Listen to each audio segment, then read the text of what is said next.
Hey guys, welcome to the new Axial Age. This is a DLC developed by Xkcdhatguy, which I took as open source and modified to be understandable down a few IQ points, hopefully for comprehension's sake. And of course, in a game of telephone, things can translate differently, but this is imparted truths from him over to you. The internet is creating these movements around narratives, real or non-existent, that are snowballing into new thought forms, memes, art, and culture. New forms of society are becoming possible as we're entering this new axial age. The axial age is a time when new forms of enlightenment emerges. The prior death of previous religions and philosophies has been underway. And so these new ideas that are emerging will change culture and change how we individually identify our place in the world. These new ideas will increase in intensity and relevance as more new vibes emerge and prior thought forms break down. This future is truly beyond our current conception. It will go beyond the ideological plane and orient itself into that which fills our days with importance. We will learn what is truly important, not just in the world front of politics, but in our daily interactions and mutual understandings.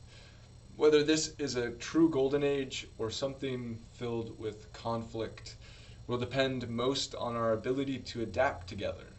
The individuals who tie themselves to ideas which are weighted in stasis will not only lag behind to create a level of suffering that is personal, but actually inflict a wound upon the mass ideological sculpture of humanity's heart.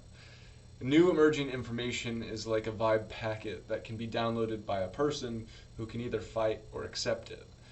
Are we not capable of recognizing beyond ideological limitations which orient us against one another? These restrictions of past ideas create suffering that is bound to a lack of better knowledge or know-how. There is an inevitable force which will cause us to recognize new truths. We will break new ground and new meaning, which will have to emerge as we break down our current outlooks on life. We will all face sink or swim moments. To the forces that are immutable and unavoidable teachings, and this will push our capabilities to seize the present and capture new meaning. This will forge a new sense of beauty that gives the soul of humanity a new vertex, a new point, a new forward push, a still undefined plan that is not merely ideology, not just praxis, but a Neo-Bible.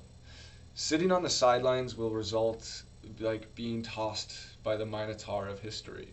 To be irrelevant will be a sin, for transformation will be recognized for the process of being something which falls upon our sense of individual moral responsibility, to the likes of tipping a waiter in current American social norms.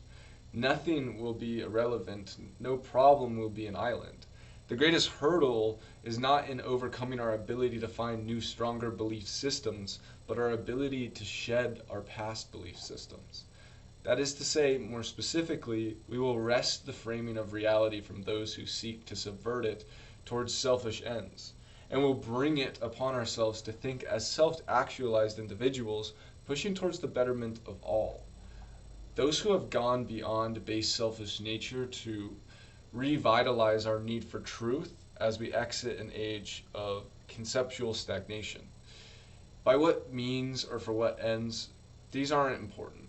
The important thing is moving beyond what is out of reach and into the capacity to see ourselves and manifest clarity. None of this will be miraculous. It will be spun out of the void into novel formations. It will still be formatting itself with the basis of what we are drawing upon right now. The invisible atrocities that are ongoing in society will pry out as if worms rising from the dirt. Remember only this: the future is not something that excludes you. It's something that is a part of you and something you will experience. It's not different from what you input from your acts, from your desires or principles. And it matters not how much you are willing to invite that potentiality that lures your heart and mind. into affairs such as radical truth-telling, exploration of what is possible, and the most ultimate desire to transfere. It also doesn't matter whether you are a fervent voice for change or just a small flame in seek of shelter from the wind of tumult, in the noise generated by 1,000 disparate and emboldened voices, or millions, or billions. You will know that the strange attractor is just willing you to catalyze and change. You don't need faith in any god or certain person or power, but only faith in faith itself. The first rule you must never betray is only that you bear utmost authority in manifesting whatever possibility you feel deeply to be pertinent and resonant for these new movements. That is, be a perpetrator of hidden truths that reside at the merging of the time and space, the nexus of your soul. The truth will ripen over time. It's inevitable. And with that ripeness, there can only be flowering.